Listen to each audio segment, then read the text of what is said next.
In our video on Venice, we heavily reference the 1848 European revolutions that are often called the Springtime of Nations. However, given the debt our channel has to these events, it's high time we cover them in more detail. The 5 separate national movements in 1848 we think are worth talking about occurred in France, Germany, Hungary, Ireland, and Switzerland. Libertarians have much to learn from each.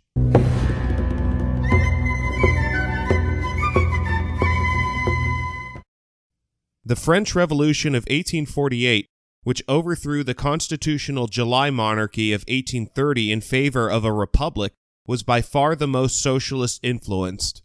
The leaders of the revolution demanded a right to work, and a network of make-work national workshops were quickly set up all over the country. In the elections of the National Assembly, 2 well-known libertarians were elected to sit on the left, the Republican side: Pierre-Joseph Proudhon, the founder of mutualism, and Frédéric Bastiat, a laissez-faire liberal. A few years later, the two would have a dazzling, long-running debate on the economics of interest. Quickly, the national workshop system became far too costly for the French state, and when socialist dissenters rose up against the moderate government, they were brutally crushed.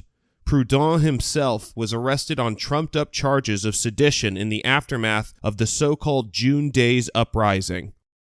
The elected president of France, Louis-Napoleon Bonaparte, declared himself emperor in 1852 with little popular resistance. While the French Springtime of Nations started with an overwhelming victory against reaction, it was short-lived. At the same time, all over the German Confederation, liberal and socialist uprisings were springing up in all the major states. German liberals quickly took control of the movement, and the Frankfurt Parliament was formed to create the impetus for a new liberal German nation-state. However, the German people being a very politically and culturally heterogeneous organism, there was no success in sublimating all the German identities into one great German one, at least not yet. When Denmark sought to crush the rebellious German speakers in Schleswig-Holstein, the liberals were drawn into a nationalist pissing contest with the Danes, which they lost. This led to a further breakdown in the liberal coalition, and by July 1849, the revolutionaries were persecuted and arrested in a wave of reaction. Thousands of them fled to America, such as Frederick Hecker, who became a Union Army brigadier. Marx and Engels themselves participated in the Palatine Uprising, and this is why they had to flee to England and Switzerland, respectively. Some historians believe the failure of German nationalism under a liberal banner paved the way for the authoritarian unification that took place in the 1860s and 70s under the Kingdom of Prussia and engineered by arch-conservative Otto von Bismarck.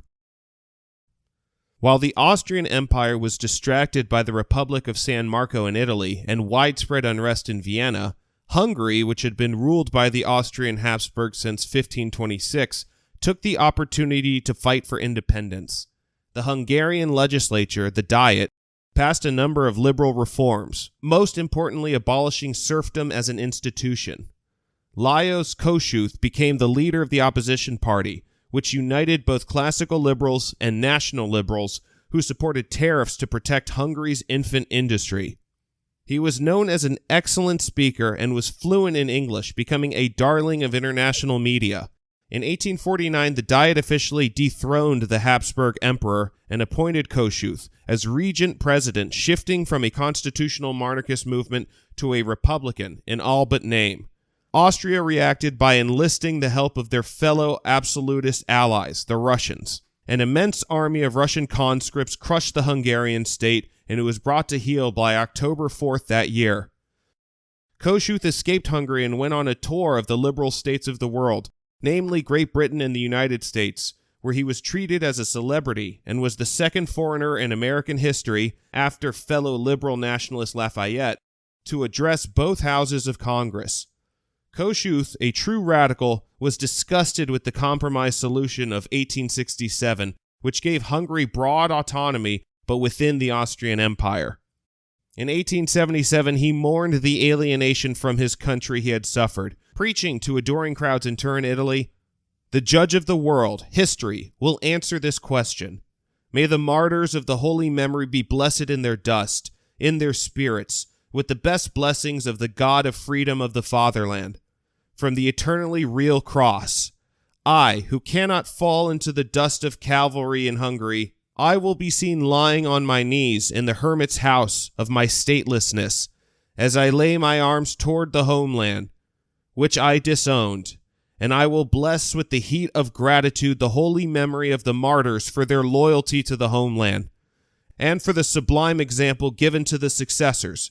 With fervent prayer, I ask the God of the Hungarians to make triumphant the word that sings from the lips of Hungary to the Hungarian nation. Amen.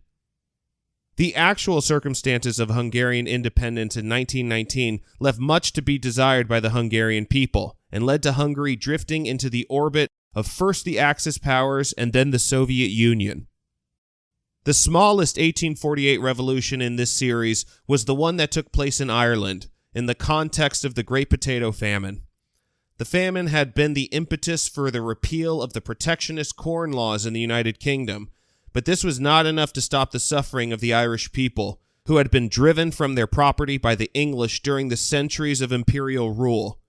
Young Ireland was just one of a huge network of liberal nationalist underground organizations known as Young Europe.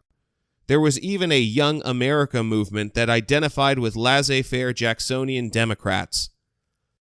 At the forefront of the young Irishman's political demands was land reform. Founder William Smith O'Brien was inspired by the Springtime of Nations wave and tried to take advantage of the chaos to create a united, non-sectarian confederation of North and South Ireland.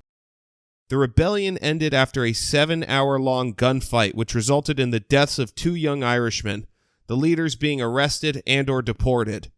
2 of the men found themselves on opposite sides of the American Civil War. The failure of the young Irishmen laid the groundwork for the larger but still unsuccessful Fenian Rebellion in 1867. Irish independence would have to wait till the age of liberalism was past, when socialism came into vogue in the 20th century. Finally, the Sonderbund War in Switzerland occurred in 1848, although in somewhat different context from the other 4 movements. In 1848, Switzerland was already a liberal state, and unfortunately, it was the liberals who were on the side of centralization and the reactionaries against it. For over 500 years, Switzerland had been a very loose confederation of the cantons, one of the most liberal polities in world history. However, by 1848, the mostly Protestant cantons were dominated by the free-thinking liberals, mostly laissez-faire in economics, but anti-clerical and in favor of reforming the confederation into a federation with more executive powers. The opposition came from the Catholic-majority conservative cantons, who founded a Sonderbund, a special league, to oppose centralization. In retaliation, the more populist Protestant cantons invaded the conservative cantons and quickly disarmed them. To punish the Catholics, members of the Society of Jesus, the Jesuits, were banned from Swiss soil until 1973. The Swiss example is similar to the story of Italian nationalism, which turned from the liberation of the people to a desire for control, a will to force people to be free. This tension in liberal movements must be carefully watched to avoid what Herbert Spencer called the new Toryism. The first Springtime of Nations was a failure, but every failure gives us valuable information. Liberalism needs good organization. It needs allies, and it needs good luck. The goal of our channel, the movement's namesake, is to provide historical and theoretical information to libertarians interested in making liberty win. The victory against the centralizing state can only be won if we take our own beliefs seriously. Thanks for watching, and may 1,000 flowers bloom.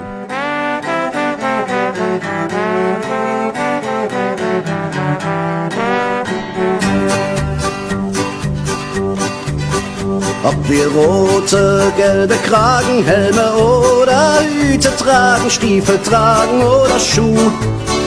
Oder ob wir Röcke nähen und zu Schuhen Drähte drehen, das tut nichts dazu. Oder ob wir Röcke nähen und zu Schuhen Drähte drehen, das tut nichts dazu.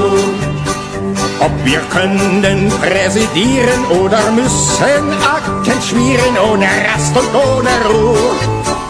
Ob wir just Kollegen lesen oder aber binden Wesen, das tut nichts dazu.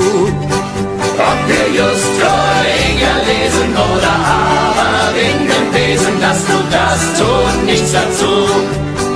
Ob wir stolz zu Rosse reiten oder ob zu Fuß wir schreiten für was unserem Ziele zu.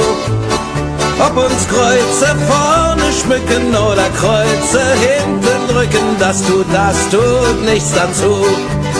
Ob uns Kreuze vorne schmücken oder Kreuze hinten drücken, das tut nichts dazu. Aber ob wir Neues bauen oder Altes nur verdauen, wie das Gras verdaut die Kuh. Ob wir in der Welt was schaffen oder nur die Welt begatten, das tut was dazu.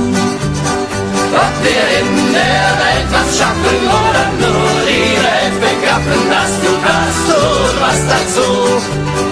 Ob im Kopf etwas Grütze und im Herzen Licht und Hitze, dass es brennt in einem nur. Oder ob wir hinter Mauern stets im Dunkeln träge kauern, das tut was dazu.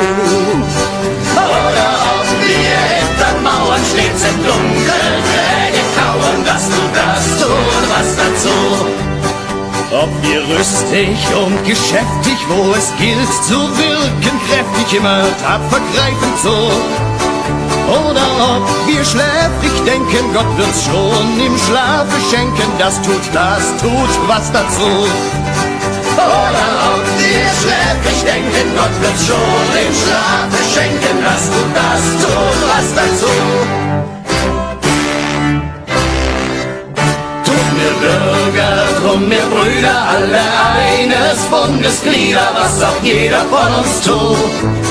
Alle, die dies Lied gesungen, so die Alten wie die Jungen, tun wir was dazu.